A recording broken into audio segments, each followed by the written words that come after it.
नमस्कार मित्रांनो, आज आपण या व्हिडिओमध्ये बघणार आहोत एका शापामुळे सुरू झाली तुळशी विवाहाची प्रथा. वाचा आणि ऐका या मागची धार्मिक कथा. दिवाळी ही तुळशीच्या लग्नापर्यंत सुरूच असते. असं म्हटलं जातं, तुळशीचं लग्न झालं की दिवाळी संपते. कार्तिक महिन्यातील प्रबोधिनी एकादशी ते कार्तिक पौर्णिमा म्हणजेच त्रिपुरारी पौर्णिमेपर्यंतच्या 4 दिवसात कधीही तुळशीचं लग्न घरोघरी लावलं जातं. हिंदू धर्मात तुळशीच्या लग्नानंतर विवाह मुहूर्त सुरू होतात. आपल्या कुठल्याही सणाची एक गोष्ट असते, तशीच ती तुळशीच्या विवाहाचीही आहे. ही प्रथा कधी सुरू झाली, त्याचं कारण काय, या सगळ्या गोष्टी एका कथेमध्ये आहेत. तुळशी ही पूर्वीच्या जन्मात वृंदा या नावाने ओळखली जायची. मथुरेच्या कालनेमी या दैत्य राजाला मुलगी झाली. त्याने तिचं नाव वृंदा असं ठेवलं. तर ही वृंदा लहानपणापासूनच भगवान विष्णूची भक्त. वृंदा जशी मोठी झाली तसं तिचं लग्न जालंधर नावाच्या राक्षसाशी करून देण्यात आलं. आता हा जालंधर कसा जन्माला याची पण एक कथा आहे. स्वर्गाचा राजा इंद्र आणि महादेव शंकर यांच्यात एकदा भांडण झालं आणि दोघांची लढाई सुरू झाली. त्यात शंकराने रागाने आपला तिसरा डोळा उघडला. परंतु देवांचे गुरु बृहस्पती यांनी यामध्ये मध्यस्थी केली.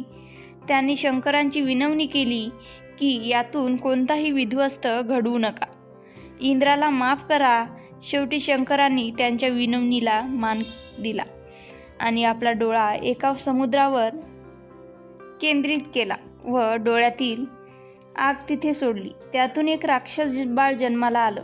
तोच हा जालंधर. त्याच्यासाठी एक राज्यही निर्माण करण्यात आलं. हा जालंधर शूर होता, पराक्रमी होता, पण तितकाच घमंडी, गार्विष्ठ आणि सतापीपासू होता. त्याचं लग्न वृंदाशी झालं आणि त्याला तिच्या पूजेतलं पुण्य मिळालं. तिच्या पतिव्रताच्या सामर्थ्य मिळालं. असं म्हणता येईल की तिने आपल्या नवऱ्याच्या सुखासाठी आणि जीवनासाठी एक सुरक्षा कवच निर्माण केलं. तो जेव्हा युद्धाला जायचा त्यावेळेस वृंदा पूजेला बसायची आणि तो परत येईपर्यंत तिथून हलायची नाही. त्यामुळे त्याला प्रत्येक युद्धात जीवनदान मिळायचं आणि त्याचाच विजय व्हायचा. त्यामुळे मग हा जालंधर वाटेल तसा वागू लागला. जेव्हा समुद्र मंथन झालं आणि त्यातून जो खजिना बाहेर आला, त्यावर मग जालंधर स्वतः हक्क सांगू लागला. त्याचं असं म्हणणं होतं की माझा जन्म समुद्रात झाला आहे, त्यामुळे समुद्रातल्या गोष्टीवर माझाच हक्क आहे. अर्थात देवांनी त्याची मागणी धुडकावून लावली. परंतु जालंधर देवांशी युद्ध करायला लागला.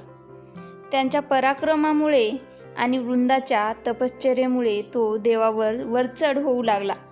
मग सगळ्या देवांनी विष्णूकडे धाव घेतली. सगळे देव विष्णूला विनवणी करू लागले की जालंधरचा नायनाट करा. परंतु विष्णूची एक अडचण होती. ती म्हणजे लक्ष्मीने त्यांच्याकडून वचन घेतले होते की भगवान विष्णू जालंधरला मारणार नाहीत, कारण लक्ष्मी ही देखील समुद्राचीच कन्या. त्यामुळे जालंधरला ती भाऊ समजत होती. भावाचा वध आपल्या नवऱ्याच्या हातून होऊ नये असा तिचा उद्देश होता. त्यामुळे भगवान विष्णू देवांना मदत करू शकत नव्हते. याचा परिणाम हाच झाला की शेवटी युद्धात जालंधरचा विजय झाला आणि जालंधर हा स्वर्ग, पृथ्वी आणि पाताळ या तिन्ही लोकांवर राज्य करू लागला. यामुळे देवांना पळता भुई थोडी झाली. मग सगळ्या देवांनी नारदला मदत करण्यासाठी साकड घातलं. जालंधरचा वध कसा करायचा याचा एक दुसरा पर्याय देखील देवांनी शोधून ठेवला होता.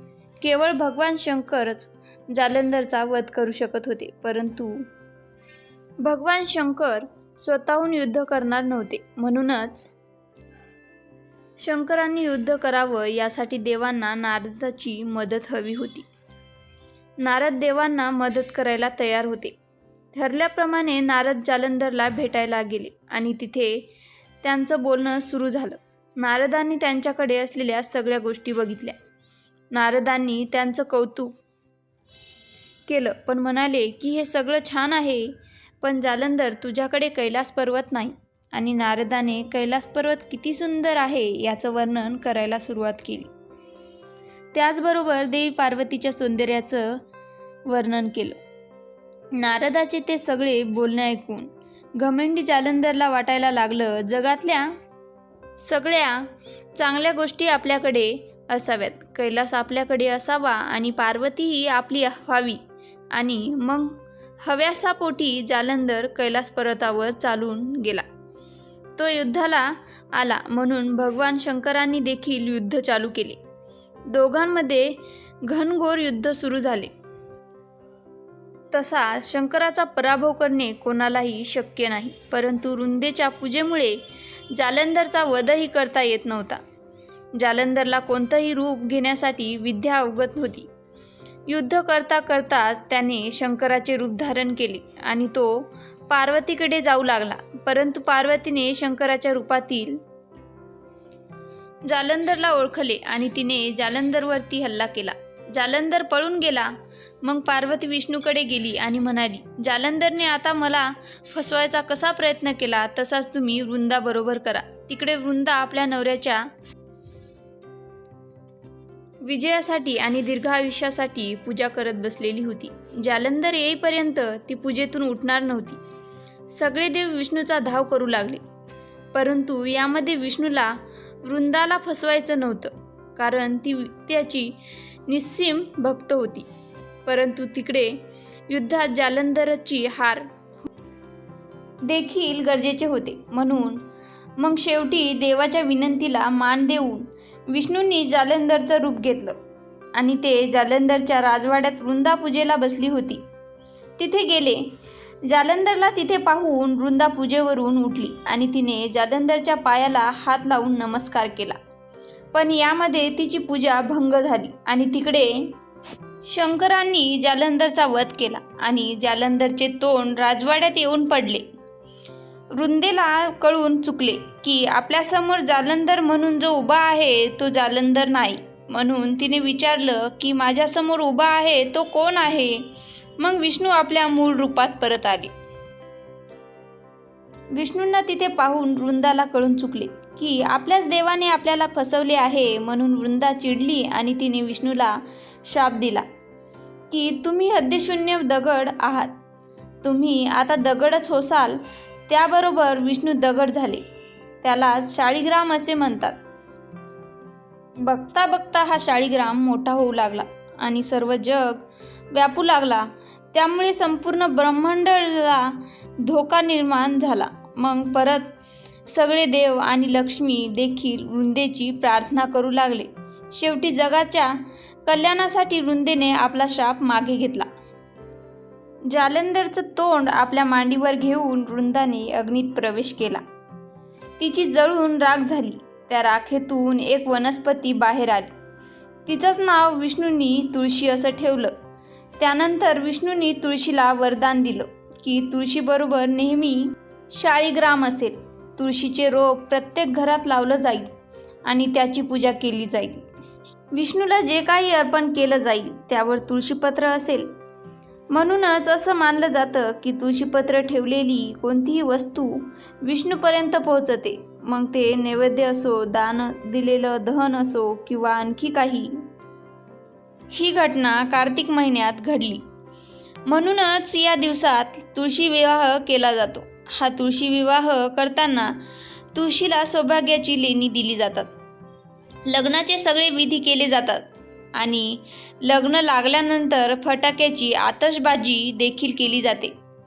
विवाहित दाम्पत्यांनी तुळशीचं लग्न लावावं असं मानलं जातं. ज्या दाम्पत्यांना मुलगी नाही त्या दाम्पत्यांनी जर तुळशीचं लग्न लावलं तर त्यांना कन्यादानाचे पुण्य मिळतं असं मानलं जातं.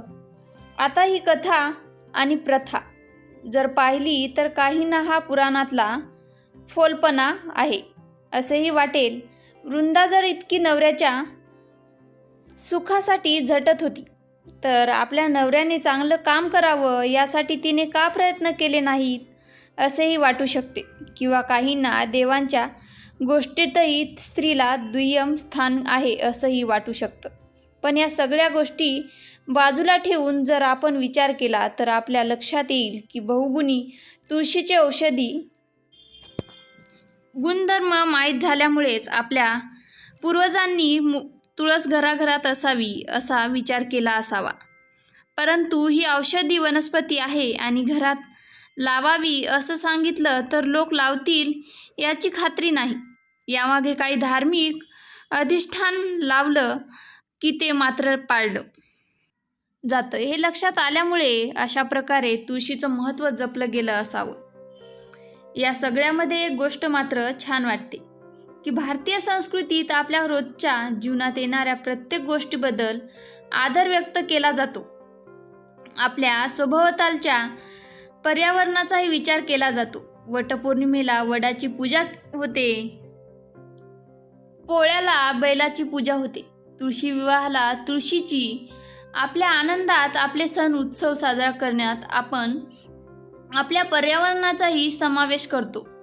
तुमचे आभारही मानते असं म्हणायला हरकत नाही. व्हिडिओ आवडल्यास लाईक करा आणि अशाच नवनवीन व्हिडिओसाठी चॅनलला सबस्क्राईब करा. नोटिफिकेशनसाठी बेल आयकॉनला क्लिक करा. धन्यवाद.